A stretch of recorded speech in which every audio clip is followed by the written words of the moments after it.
your name be Alice, by any chance? Yes, but I'm not the one that everyone's talking about. The Hatter would not have given himself up just for any Alice.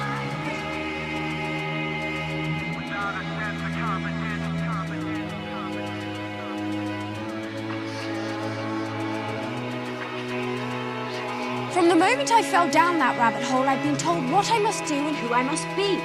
I've been shrunk, stretched, scratched, and stuffed into a teapot. I've been accused of being Alice and of not being Alice, but this is my dream. I'll decide where it goes from here. If you diverge from the path, I make the path.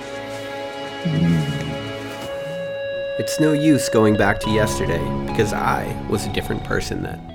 That's Alice as she approached Wonderland. Welcome back to Morning Coffee. My name is Rick Alexander. A bit of housekeeping news. If you guys are interested in the Clarity Academy, we have registration open for that. It kicks off mid-October. I believe October 13th is the actual date. So if you're interested in popping the hood, doing some deep work, figuring out who you really are and what you really want out of your life, and maybe even pushing fast forward on your growth, the Clarity Academy is the program that I've piloted in order to do that. Also, if you're just intrigued by a lot of the different messages that I talk about on here, in the Clarity Academy, we really pull these concepts apart, we apply them to our own life, and we really look at things like how does our mission and how does our value structure affect the way that we're going through our lives. So again, if you're interested in that, head to rickalexander.com, click on the Clarity Academy, check out all of the details there. And then if you want to jump on a quick call to talk about whether the course is right for you or not, then hit me up at rickalexander_ in the DMs and we can start talking. We can open a dialogue about whether or not the Clarity Academy would be a good option for you or not. Yesterday, I was watching Alice in Wonderland, and I'm not going to do a full breakdown of the movie because I think that's probably one of the movies or even books or stories that have been parceled apart more often than any other story, honestly, in our culture. It's like there's so much hidden meaning and everything in it seems to be a double entendre for something that's bigger than what Alice is going through. But one of the things that struck me in that movie was the way that Alice kept herself together as she entered Wonderland. And that's what I wanted to talk to you about today, because we're constantly in this life put in situations that can feel a bit destabilizing. And the reason they feel destabilizing is because you've mapped the world out and you've decided that things are a certain way. And then often what happens is we realize that things aren't the way that we had capitulated the world or put things together.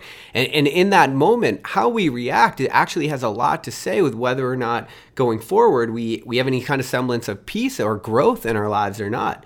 You know, this is one of the reasons that it can be so detrimental to have a breakup or go through a divorce or go through if you get fired from a job or let go, or just a number of things can happen in life. Like one text message can really change the whole narrative of your day, of your life, of everything that you're going through. And a lot of times what happens is in those moments where something unexpected happens, what it makes us feel is though the world is not the world that we had originally mapped out or thought that it was, right? So what happens, let's go in the case of a relationship. Sometimes if one partner finds out that the other partner had been cheating on them, what happens is the person that got cheated on instantly realizes that the person that they were dating isn't who they thought they were, because humans have a really hard time holding space for other people to have multiple facets of their personality or of their character. We tend to box people up and think that they're one thing. And so when somebody goes out and they do something that's not the thing that we thought that they were going to do, all of a sudden we realize maybe we don't know them so well. And if we don't know them, then maybe we don't know ourselves so well, because we know ourselves in relation to the world around us and the people around us. And so now what you find yourself is in a world where things aren't quite right. They aren't like you thought that they were. And what I find to be interesting is when Alice begins to meet different people in the Wonderland, let's say the Mad Hatter, she realizes that the Mad Hatter and all of the characters that are around him are absolutely insane. There's no semblance of order. Things aren't what they thought they were. Like a lot of times we rely on certain small social cues in order to know that the world's what we think it is, that we're comfortable where we're at. And so when people are acting, let's say, insane around you, right? Like what's happening with her as she's talking to the Mad Hatter, there's a certain poise that will help you deal with that world. What most people do is they cling to the picture of the world that they had. And as the world manifests itself, if it's different than the picture that you had, people have a really hard time moving forward in those moments.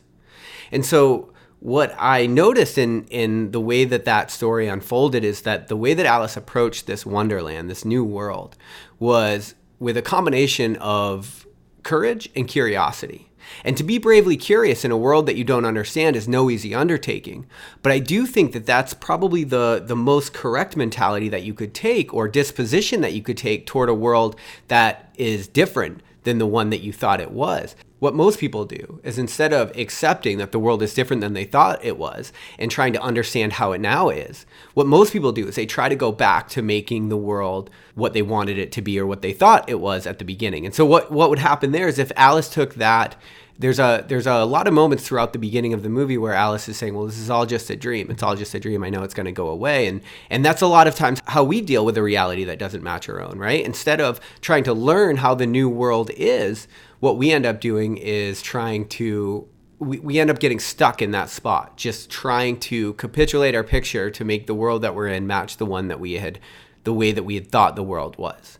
But what she eventually finds out is that she sort of leans into herself, but she approaches everything with some courage, because she eventually decides to start taking control of the narrative in this wonderland. She gets to decide like how things happen and how they're going to happen. And by her actually making that choice is the thing that actually makes everything fall in line with what she had wanted to happen. And so that's something to know as well, because as you're dealing with a world that's not what you thought it was, you mustn't forget that you always have control over yourself, and you always have control over the way that you're interacting with those situations.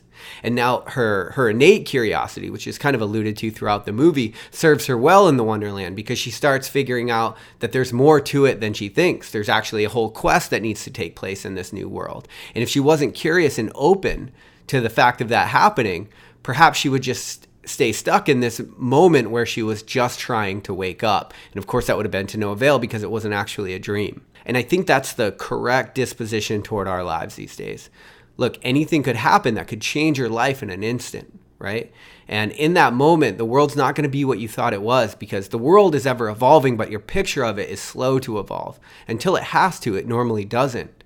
And so when you find yourself in a world that doesn't match your expectations, then the correct disposition is courage and curiosity. Because if you're curious, you'll find out how that world works, right? And that's what you want to know, right? That's the naivety of growing into an adult, is that you find out how the world actually is. But it takes a certain curiosity to engage with it, to figure out those things. And it takes courage, because to be curious in a world that you don't understand, where it does seem like things could harm you, and where things have harmed you in the past, is no easy task. And anybody that's been fired from a job, or had a partner cheat on them, or just had the world turned upside down in an instant, understands how much courage it takes to go back out and confront that world, even though it's far different than the one that you had originally pictured. And so my hope for you, and for myself, is that you stay bravely curious, even as the world turns out not to be the world that you thought it was. The substructure of this story is that the entire thing is a quest. It's preparing you for who you need to be and what you need to know.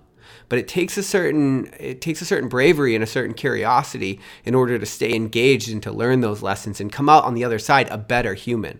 A lot of people get their world turned upside down, and when that happens, you have an option. You can piece it back together, right? So it's smaller, so that you're safer. Although that might not lead to so much contentment, but it's certainly a route that a lot of people take. Another route that people take is just staying stuck in that place because they can't picture it together how it should be. They just stay stuck on where it broke, right? And then the last is Alice's disposition, and that's what I want for you and what I want for me, because it takes a brave curiosity to engage with the world as it is, not as we thought it was. But what we find is that it's always what we end up needing it to be, and I think that's the most important takeaway. Anyway, it has been for me. I love you guys. We'll talk tomorrow on Morning Coffee.